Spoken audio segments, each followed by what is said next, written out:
করেন। পরম করুণাময় অসীম দয়ালু আল্লাহর নামে।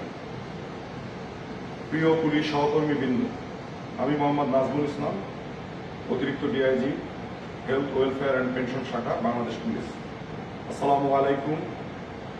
আপনারা জানেন যে বাংলাদেশের ইতিহাসে এক গৌরব উজ্জ্বল অধ্যায় রচিত হয়েছে, যার মূল প্রতিপাদ্য বিষয় হল বৈষম্যহীন এক বাংলাদেশ। বিগত কিছুদিন যাবৎ দেশের আইন শৃঙ্খলা পরিস্থিতি পর্যালোচনা করে দেখা যায় দেশের জনগণ তাদের নিরাপত্তা নিয়ে শঙ্কিত। পাশাপাশি বাংলাদেশ পুলিশের সদস্যগণও তাদের নিরাপত্তা নিয়ে আতঙ্কিত ও শঙ্কিত। এমতো অবস্থায় বাংলাদেশ পুলিশের সকল সদস্য তাদের ব্যক্তিগত চাকরি নিরাপত্তা নিশ্চিত করতে মাননীয় আইজিপি মহোদয়ের মাধ্যমে পুলিশ সংস্কারের 11 দফা দাবি সরকারের নিকট উপস্থাপন করেন। আজ পুলিশের বিভিন্ন পদমর্যাদা প্রতিনিধিদের নিয়ে মাননীয় আইজিপি মহোদয় পুলিশ সদর দপ্তরে মিটিং আয়োজন করেন।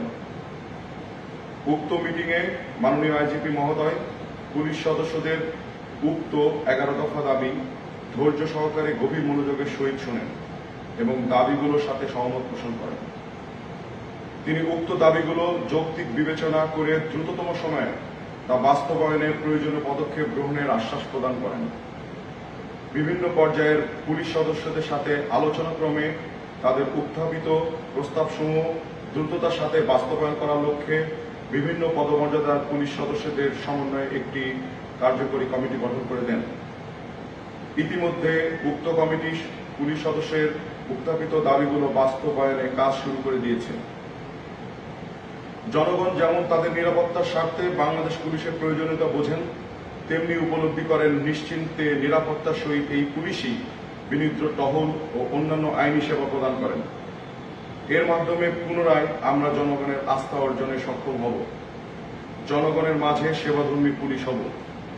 ইতিমধ্যে যে সমস্ত পুলিশ সদস্য নিহত হয়েছেন তাদের প্রত্যেককে বাংলাদেশ পুলিশের পক্ষ থেকে 10 লক্ষ টাকা করে আপাতত দেওয়ার ব্যবস্থা করে দিয়েছেন আমাদের মাননীয় আইজিপি।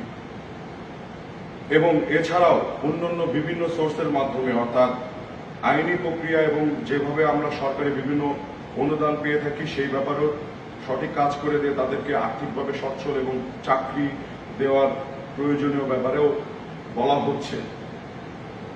আপনারা জানেন ইতিমধ্যে অন্তর্বর্তীকালীন সরকার গঠন করা হয়েছে। উক্ত সরকারের মাননীয় প্রধান উপদেষ্টা ডক্টর মোহাম্মদ ইউনূস দেশের আইন শৃঙ্খলা ফিরিয়ে আনতে সর্বোচ্চ গুরুত্ব আরোপ করেছেন। এমতো অবস্থায় আমাদের দাবিসমূহ মাননীয় আইজিপি মহোদয়ের মাধ্যমে অন্তর্বর্তীকালীন সরকারের নিকট অতি শীঘ্রই উপস্থাপন করা হবে। আমরা অত্যন্ত আশাবাদী মাননীয় প্রধান উপদেষ্টা ডক্টর মোহাম্মদ ইউনূসের নেতৃত্বাধীন অন্তর্বর্তীকালীন সরকার দেশের আইন শৃঙ্খলা ফিরিয়ে আনতে বাংলাদেশ পুলিশের উত্থাপিত দাবিগুলো বাস্তবায়নে প্রয়োজনীয় পদক্ষেপ নেবেন। আমাদের বিশ্বাস দ্রুততম সময়ের মধ্যে বর্তমান সংকটের সুষ্ঠু সমাধান হতে যাচ্ছে। এমতো অবস্থায় পুলিশের সকল সদস্যকে আন্তরিকতার সাথে উক্ত কমিটিকে সহযোগিতা করার জন্য বিশেষভাবে অনুরোধ করা হচ্ছে।